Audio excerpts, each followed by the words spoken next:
Hi reviewees, this is Tutor Marife.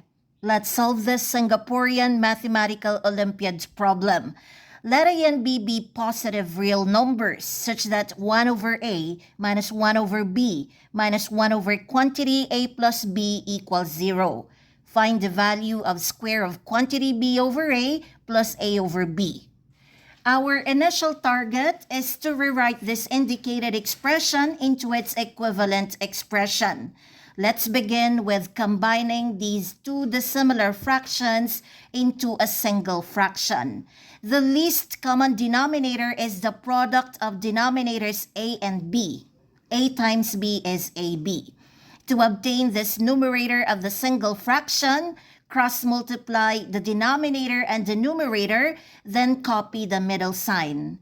B times B is B squared, A times A is A squared, then copy the plus sign. Apply commutative property of addition. Change the order of the terms of the numerator. So this is just the same as A squared plus B squared. So the single fraction equivalent of this expression is A squared plus B squared all over AB, and this is raised to the power of 2.